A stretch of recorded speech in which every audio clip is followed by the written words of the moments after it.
All right, we will call to order the January 22nd meeting of the Huntington City Planning Commission to order. Miranda, would you do roll call? Adam Cuttress, Present. Scott Thornsberry, Rabia Ayub, Present. Dave Funk, Present. Ashley Allen, Present. Andrew Rensberger, Tanner Babb. Present. Thank you. Consideration of the February 27th, 2025 meeting minutes. I make a motion we approve the February 2027 or 27th, 2025 minutes. I'll second it. I have a motion and a second. We have to do roll call, don't we? Okay, Miranda, would you do roll call?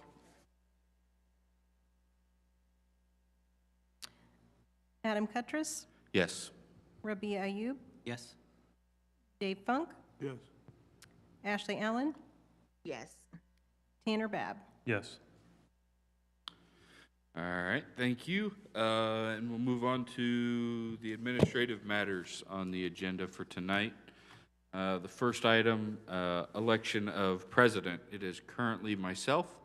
Entertain a motion or any other I'll do appointment. the motion for keeping you as president. I'll second that motion. I have a motion and a second. Are there any others? Not seeing or hearing any. Miranda, would you do roll call? Tanner Babb, Yes. Ashley Allen, Yes. Dave Funk, Yes. Rabia Ayub, Yes. Adam Cuttress. Yes. Move on to election of vice president. Currently, it is Rabia Ayub.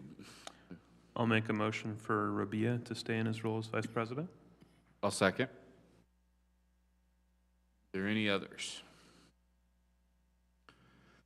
Not seeing or hearing any. Miranda? Adam Cuttress, Yes. Rabia Ayub, Yes. Dave Funk, Yes. Ashley Allen, Yes. Tanner Babb. Yes. Thank you. Adoption of the 2026 meeting calendar. Brent, I assume this is pretty much following what they have been historically? Yeah, the typical Thursday date, as that everyone's been used to, and then obviously Miranda goes through and makes sure we avoid holidays, things like that, and then backs out the filing deadlines accordingly. Okay. Is there any, entertained motion for approval of the meeting calendar for 2026? I'll make a motion. I'll second. I have a motion and a second. Miranda? Tanner Babb, Yep. Ashley Allen, Yes. Dave Funk, Yes. Rabia Ayub, Yes. Adam Cuttress. Yes. Okay, we'll move on to appointment of legal counsel. Currently, it is Mike Hartberg. Entertain any motions on that? I'll make. Go ahead. I'll make a motion we continue to retain Mike Hartberg as legal counsel. And I'll second it. I have a motion and a second. Miranda? Adam Cuttress, Yes. Rabia Ayub, Yes. Dave Funk, Yes. Ashley Allen, Yes. Tanner Babb. Yes. An appointment of secretary. Currently, that is Miranda Snelling. I'll make a motion for appointment of secretary for Miranda Snelling. Second. I'll second.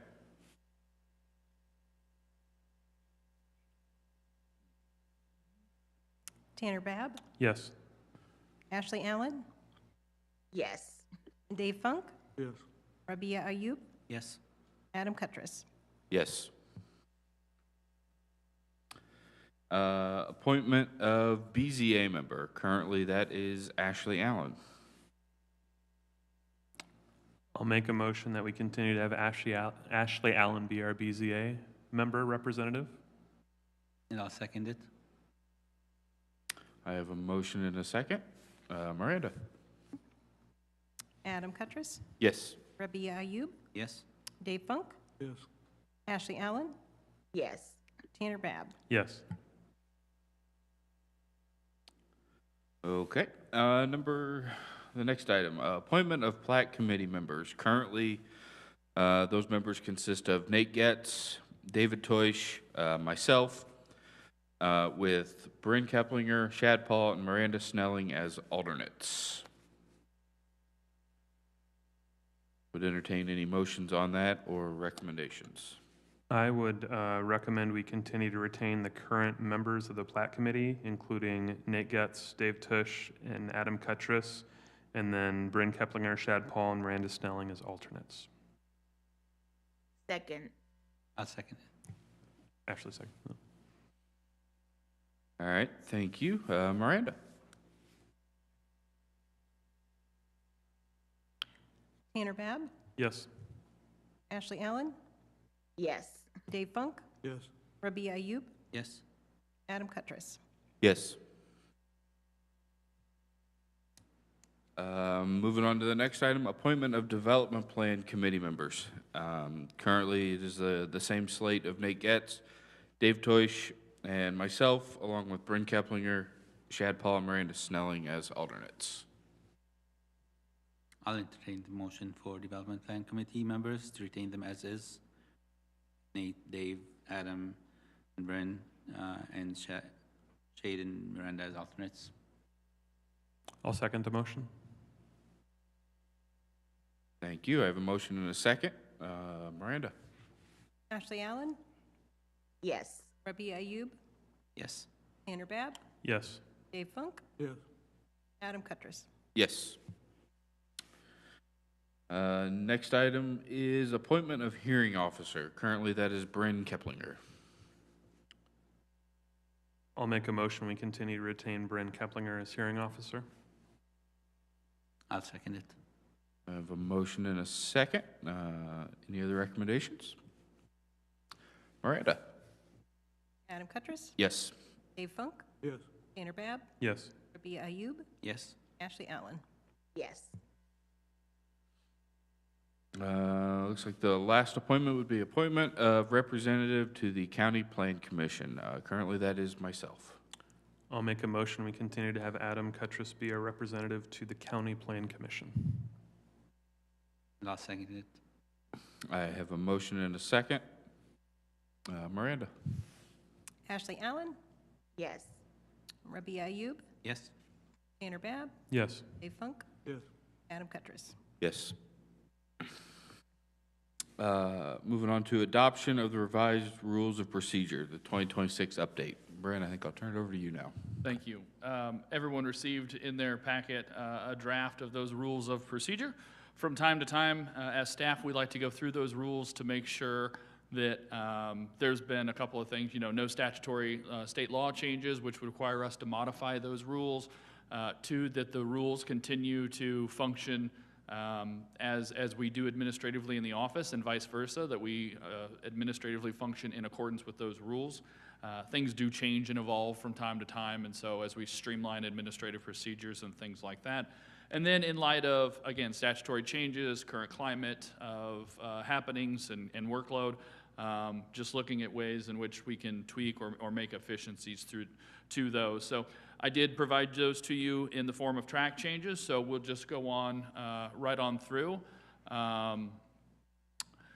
Under section 4.4, there does from time to time occur where the legal counsel is, which is the city attorney, and the city attorney then staffs the planning commission. There does from time to time occur instances where the planning commission is conflicted out, or I'm sorry, the legal counsel is conflicted out due to the rules of professional conduct which attorneys must abide by. And so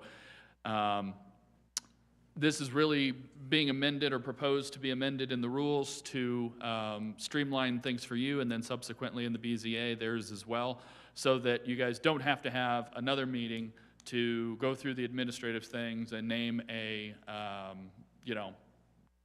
amend the rules at that time to name an alternate legal counsel. We added language in there that acknowledges that in the event that legal counsel is unable to represent the planning commission due to the planning commission due to a conflict of interest or otherwise, that the commission may secure independent legal counsel on a case-by-case basis. So if there were an instance where Mr. Hartberg or the attorney at that time was conflicted out, we would come back to the Planning Commission and we would come in with some potential legal counsel, and then you would make that selection at that point in time. That's been a few rare occasions when that has been the case, but we just wanted to make sure that the rules explicitly called for that and the procedure for that. So any questions on that particular change? Okay. Moving on to the next one, under section 6.1. This harkens back to prior to our days here at the city back in the county. We used to, as unsustainable and crazy as it sounds, we used to run development plan on a weekly basis. And so I know not very many of you have had the pleasure of serving on development plan, but that requires us to have a filing, and what it really doesn't do is allow for us to form a comprehensive staff report and get that staff report out in advance to the Development Plan Committee members so that then they can take time to work that review into their schedule. Oftentimes, Development Plan Committee and Plat Committee, those sort of committees, your submissions are highly technical. It could be a plan set of 25 pages, right, for a new commercial or industrial development. And so we want to make sure that those come in. Plan Commission has since that time been modified to meet only monthly instead of weekly. We've found that works out fine. They have the ability to hold special meetings when the case may arise. But in reviewing these rules, we recognize that in the meeting calendar, it has the filing deadline about 2 weeks out and instead of 5 days out. And so just bringing the rules into alignment with what we actually practice. So that is that change. Are there any questions on that particular item? All right. Moving on to the next. In section 7.3, and this is kind of the heart of the matter which caused us to look at the rules, we added a new section A, which states that in accordance with Indiana Code 3674-223 sub C, a member of the commission is disqualified and may not participate in a hearing, discussion, or decision if the member is biased or prejudiced or otherwise impartial, unable to be impartial, or the member has a direct or indirect financial interest in the outcome of the decision. That prohibition has been in state law, and it has been in state law probably since the 80s, if not before. It has never explicitly been called for in our rules. The conflict of interest provisions in our rules are what you see down there under B, which is direct or indirect financial interest. An immediate member of your family has a direct or indirect financial interest, or which you may have the potential to derive a profit from an agenda item. And so that is part of why also in our rules and in the state law, no Plan Commission member may appear before the Plan Commission with a petition on behalf of themselves. They would need to secure like outside counsel. And so it is there to make sure that there is that transparency. In going back to 7.3A, while it has applied, again, it was not in the rules of procedure, so it wasn't obvious in that regard. We do want to make sure that we are operating with the transparency that behooves a board and a commission. And so as Plan Commission members, the same thing applies to BZA members, and even more so BZA. We'll get into that at the BZA meeting. You are more than capable of having your own personal opinions. What we want to make sure is that you are not biased by those personal opinions and that you are open to receiving information and you are not taking predisposed positions and then voting on them as it relates to that without, considering all of the facts. And so in this day and age, there are a handful of what I would call hot button land use related issues. I won't name them. We all see them on the news from time to time and read about them on social media. But if you want to take an active citizen role in fighting for what you personally believe in from that decision, you are free and clear to do that as a private citizen. What you don't need to do is come into the Planning Commission with any preconceived notions that may impact you from being impartial. And that's really what it all comes back to, is that impartiality. So not a new thing that applies, just bringing it into the rules of procedure so that it's 100% clear, especially to those folks that may be on the outside that read the rules of procedure, to understand where you all are coming into the equation. I might just make a recommendation with that, Bren, because thinking about down the road, if we end up having a situation where it becomes evident somebody has a very strong bias against something, just how whoever is in the president role or chair role would manage that situation.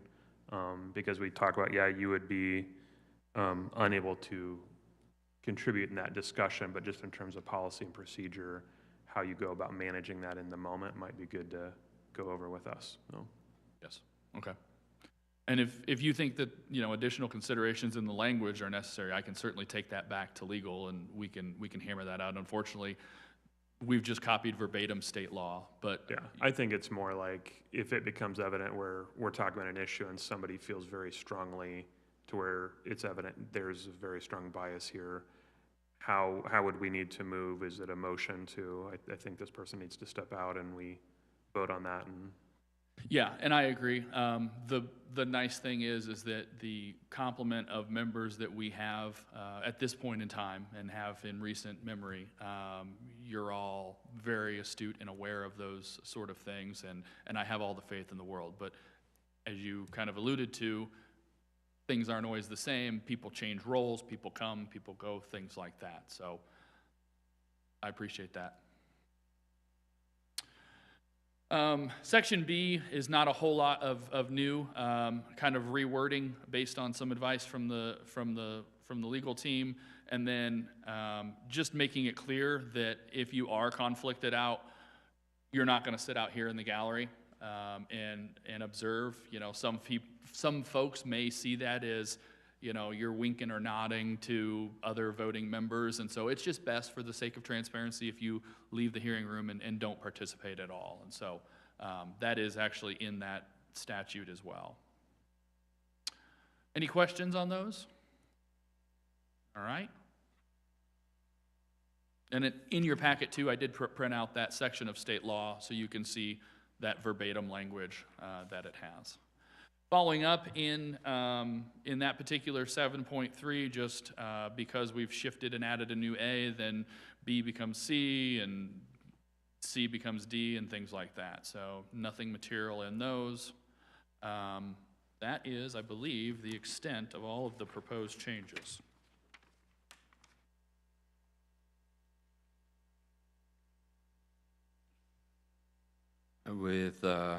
With those being the extent of the changes, I'd entertain a motion for approval or on those changes to the rules of procedure. I'll make a motion to adopt them. I'd second that motion. With a motion to second, are there any questions? Miranda, roll call, please. Ashley Allen, Yes. Rabia Ayub, Yes. Tanner Babb, Yes. Dave Funk, Yes. Adam Cuttress. Yes. Moving down the agenda, any declaration of conflict of interest to declare today? Not seeing or hearing any. Nothing under new business, nothing under old business. Any discussion items for the board today? Any items from the citizens? Items of discussion by the board members? With none of those, director's report. Bren, do you have anything? Just a couple of things. We did finish out 2025, obviously, and so the annual report has been finalized, and I'll be getting that out to you guys via email. And that'll coincide with council receiving theirs and the mayor's state of the city. And so once I know when council's going to receive theirs and things like that, I don't want to preempt their receipt of that information, given the role that they hold as elected legislators of the city. Other than that, the council has met and made their annual appointments. Kyle Felke's term was up, and he asked that he not be reappointed. And so council weighed the options at their meeting last Tuesday. And because that particular seat, with the exception of Dave and Adam, the other three of you and Mr. Thornsberry are citizen members. Dave, Adam, and Mr. Felke are what we call municipal members. Adam, obviously, in the engineering department. Mr. Felke works in the parks department, and Dave being elected city councilman. The municipal members, those appointment pool is limited to employees, elected or appointed officials of the city. So we go from a city of 17,000 and then we shrink it down. And so in the past and prior to Mr. Felke and the person prior to that, what we've done is we've sent out an email to all the city employees and seen who, if there was interest, and then bring those names to council. Each one of them has kind of had a brief stint, if you will, and so in the interest of maybe moving it along or creating more continuity of that appointment, council ultimately elected to appoint one of their own. So Councilman Andrew Rensberger will be serving along with Councilman Dave Funk, and those appointments are effectively annually. So, if, some other councilman decides they want to do it, or somebody comes or goes from council, there'll be that.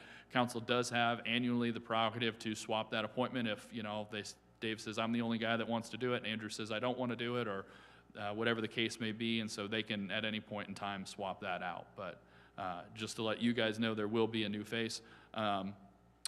Both Andrew and Scott welcome new children this week, and so that's why they're not able to be here. So if Ashley thought she was going to have the best excuse for not being present, she probably comes in tied for second there, but we appreciate you joining us remotely. So other than that, the only thing I will add is that in either February or March, I expect that we will have a filing for a major subdivision for Plan Commission, that concerning the new industrial park. So be looking forward to that. Other than that, I'm happy to answer any questions that anybody has or let you be on your way and prepare for your snow. If nobody has any questions for Bryn, I'd entertain a motion for adjournment. So moved. I have a motion and a second. All those in favor? Aye. Aye. Aye. Thank you. Stay off the ice, Ashley.